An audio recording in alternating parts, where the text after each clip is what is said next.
Hey everyone, happy Monday or whatever day you're watching this. Let's go through top 5 decks that you can play this week. We're going to do things a little bit differently. Every single one of the decks that's out right now, I've played some iteration of them or talked about some iteration of them in the past few videos. And so what I'm doing today is I've picked 5 of my favorite decks that I've played this expansion cycle. They're all high win rates. They're all low cost dust, almost all of them. And because we're getting Titans in like 2 weeks, I think it's almost 2 weeks to the day, these decks might not see play anymore. So if you're looking for something to do for this week and next week, let's try these. To go over the win rates first, we see Hunter is just strong as it has been for the past few weeks. There is 7 classes that are above 50%. It's very cool to see. Druid, Rogue, Mage, and Warlock are not doing that great. It's not terrible. Each one of them has at least one deck that's above 50% win rate, so it's not a total loss, but Hunter's just killing it right now. All right, so let's go into the top 5. This is my top 5 favorite decks of this expansion cycle. Okay, first one, Pure Paladin. It is at 4,440 dust with a 66.6% win rate. There's been several iterations of this deck. I grabbed the most recent one and tried to make the lowest cost that I could find, and it's Pure Paladin. It's just how a normal Pure Paladin would go. You throw your small minions out. You're working on the synergies that the Pure Paladin class will give you. So with Purator and Countess right here, your deck has no neutral cards. Add 3 legendary invitations to your hand. This will be a very good card for you to play. And Light Ray, you can get these out. I don't think I've ever spent any more than 1 mana on these 2 cards. So Jukebox Totem is a little new. At the end of your turn, summon a 1/1 Silverhand Recruit. I haven't played the deck with this card in it. That one's pretty new. Class Action Lawyer's been in here for a long time now, since it was released, where it's, if your deck has no neutral cards, set a minion stats to 1/1, you need this card in here. It's one of the staples of this, especially now with how many big minions are coming up from your opponents. So it's the same as it's been before. It's got, like I said, Disco Maul is good. Disco Maul is amazing. So if you play this right and you're throwing minions down and you're making those little 1/1s, you can have like a 5/5 or a 6/6 on board with the second swing of this. So try this one out. It's pretty good against druids right now. It's pretty good against other forms of paladin, priests, rogue. It's a little bit weak on Death Knight and Demon Hunter, but that's how it's kind of been right now. Okay, next one, Frost Death Knight. And Frost Death Knight has been around for a while now.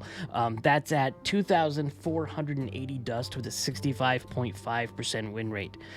It's very low cost, very easy to pick up and play. It has a lot of utility, so no matter what you're doing, there's some sort of counter or synergy with another card that you could play. Listen, Construct Quarters, destroy a friendly minion and summon a 4/5 undead with Rush, with Foul Egg, or some of the corpses you're pulling with your hero power. It's just easy to do. Frostform's Fury has been around for forever.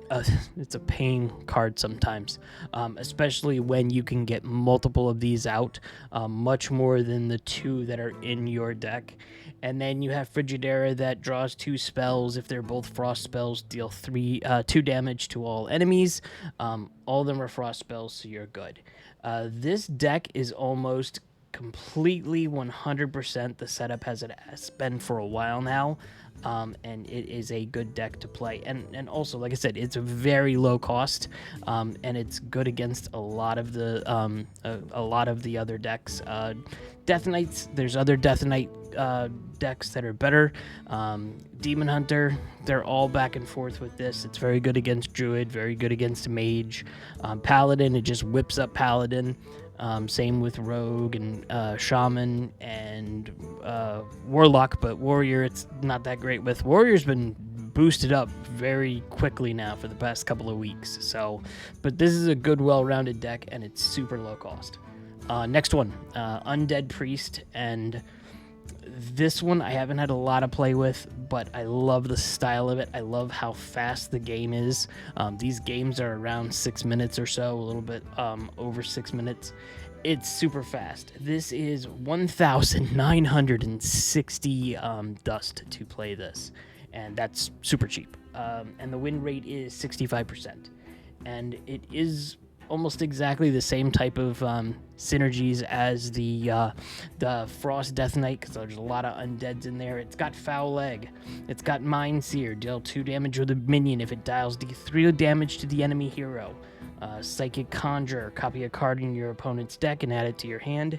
That's a good card. Normally when my opponents are playing this deck, they're going to take my most important card and they're going to beat me with it.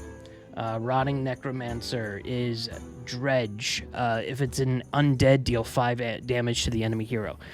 They're all undead. So it's got Dark Bishop in there, which changes the hero power from deal 2 health to deal 2 damage. So you've seen this before. It's not that great against Death Knight, but that's normally how it has been. Great against Demon Hunter, great against Druid. Not so well against Hunter right now because Hunter is super strong, but it's great against some of the other ones.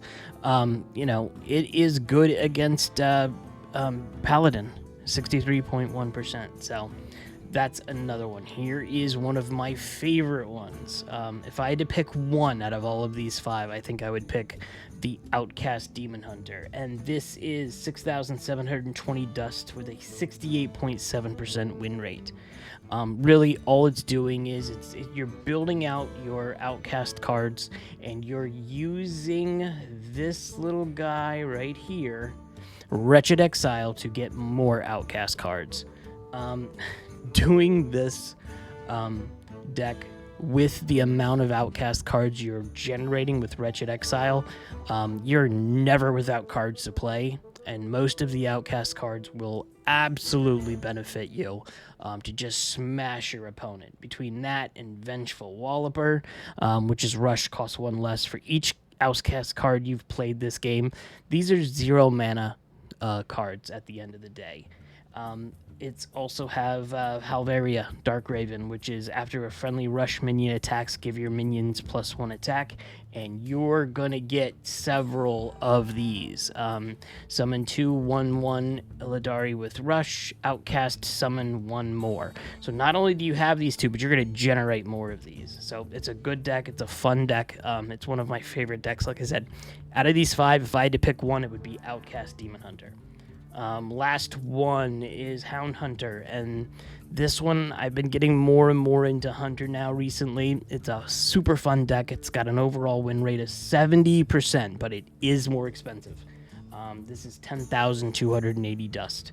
In my opinion, it's a super fun deck to play, even though it's expensive. So if you do have a bunch of Hunter cards and you have to craft 1 or 2 with this, I would definitely suggest finding a Hunter deck like this that has these cards. Hydrodolon, Stranglethorn Heart, King Crush, Hope of Kel'Thas, Hollow Hound is just an amazing card.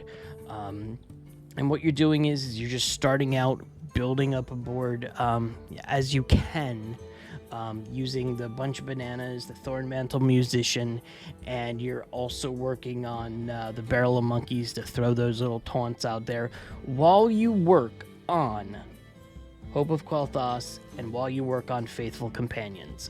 Turn 10, when you have the Mana Thirst, you're discovering a beast from your deck and summoning it, and if you have that Mana Thirst, you're also get a copy of it. So you can get 2 King Crushes, you can get 2 Hollow Hounds. This is a big, powerful deck. This one's a little different than the one I played. I tried to find a lower cost one. This one, has Dragonbane, deal 5 damage to a random enemy. You do need that. There is multiple alternatives to some of these cards if you don't have all of them, so give this a shot. Like I said, especially if you have Hunter cards already.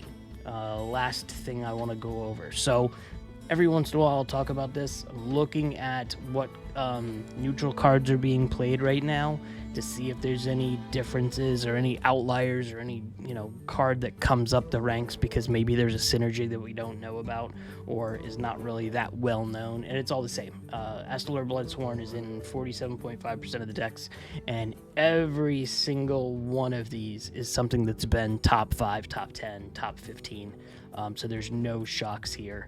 I thought I would actually see Dirty Rat more because I think I've seen more Dirty Rat than School Teacher right now, and it's just not the case. And the last 3 times that my opponent has played Dirty Rat, they've actually lost the game because they've been able to throw out, on my side, something that was very beneficial to me super early. So don't play Dirty Rat on turn 2, or don't play Dirty Rat on turn 3. You're supposed to play this later on. So that's it for today. Happy Monday, like I said. And if you're interested in what I'm doing, please like and subscribe, and I will see you next week.